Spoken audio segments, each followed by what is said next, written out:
Shalom saudaraku, merupakan sebuah sukacita ketika hari ini kita masih diperkenankan kembali untuk membaca dan merenungkan firman Tuhan.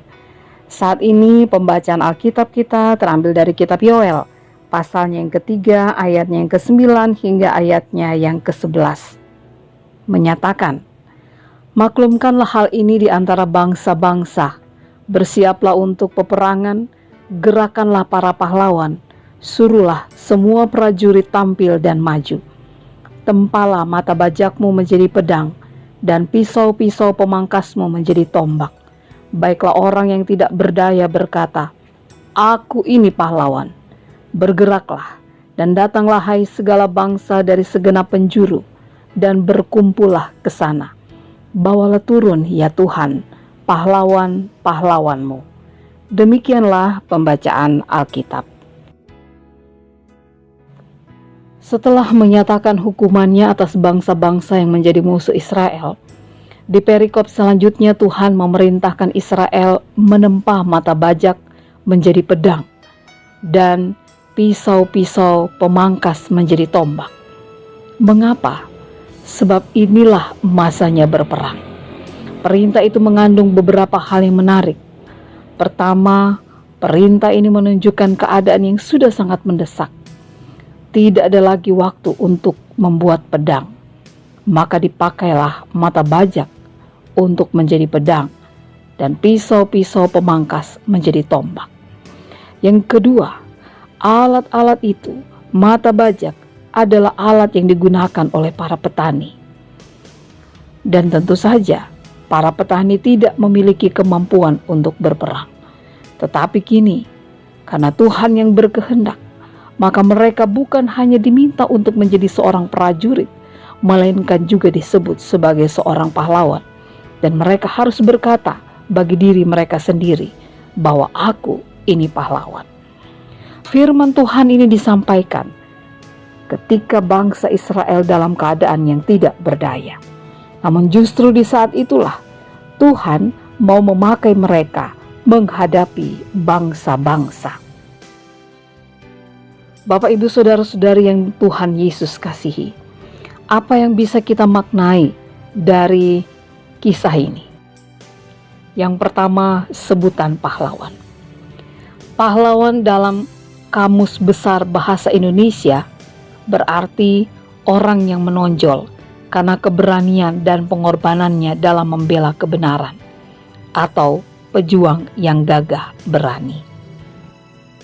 Hal ini menunjukkan bahwa sebutan pahlawan bukanlah sebutan yang sekedarnya saja. Nah, karena itu tidak semua orang bisa berkata bahwa dirinya adalah seorang pahlawan. Tetapi menarik ketika umat Israel berada di dalam situasi yang tak berdaya, mereka harus menyatakan diri sebagai seorang pahlawan. Itu berarti Tuhan melihat ada sesuatu di dalam diri mereka yang oleh karena Allah sendiri memungkinkan mereka menjadi seorang pahlawan. Bapak, Ibu, Saudara-saudara mungkin pernah mengenal sebuah lagu di tahun 90-an yang dipopulerkan oleh Mariah Carey. Judul lagu tersebut adalah Hero atau Pahlawan. Lagu ini menceritakan nasihat dari seseorang kepada sahabatnya agar ia tidak perlu kecil hati dengan keterbatasannya ataupun gentar menghadapi hidupnya yang berat, karena jika ia mau melihat jauh ke dalam dirinya, sesungguhnya ada kualitas seorang pahlawan di sana. Ada kualitas seorang pahlawan di dalam diri setiap orang. Itu berarti keterbatasan atau ketidakberdayaan bukanlah sebuah faktor yang pada akhirnya membatasi setiap orang menjadi seorang pahlawan. Ketika Tuhan memanggil kita menjadi seorang pahlawan, maka kita diingatkan kita pun bisa hadir menjadi seorang pahlawan. Pahlawan dalam arti seperti apa? Saya hanya berpikir bahwa di dalam situasi seperti ini, setiap kita dituntut untuk berani melakukan sesuatu. melakukan sesuatu yang memuliakan nama Allah. Ya, berani mengucap syukur sekalipun situasi tidak seperti yang kita harapkan.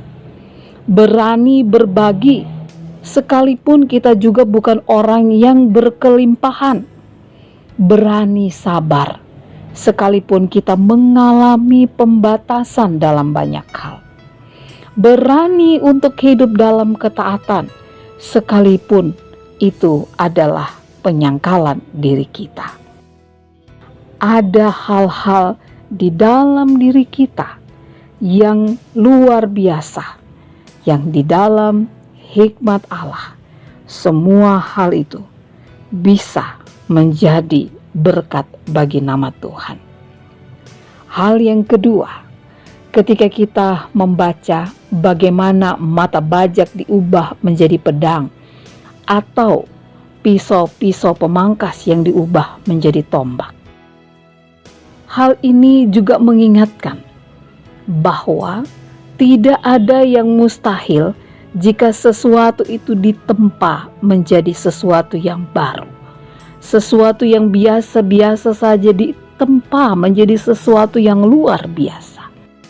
Apa yang akan ditempa di dalam kehidupan kita?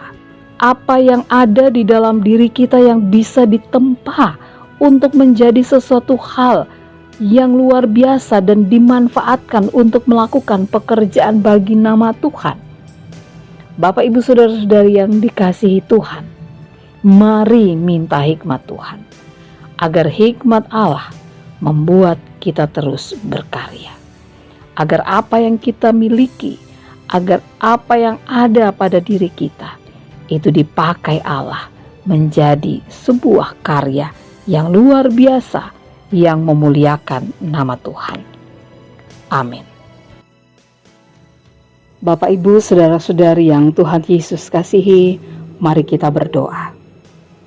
Bapa di surga, kami bersyukur karena kebaikan dan kemurahan Tuhan memberikan hikmat kepada kami untuk membuat kami bisa menyadari tentang arti diri kami, sehingga kami di dalam kerendahan hati boleh semakin memaknai kehidupan kami, karena karakter dan citra Allah yang ada dalam diri kami membuat diri kami bisa menjadi seorang pahlawan.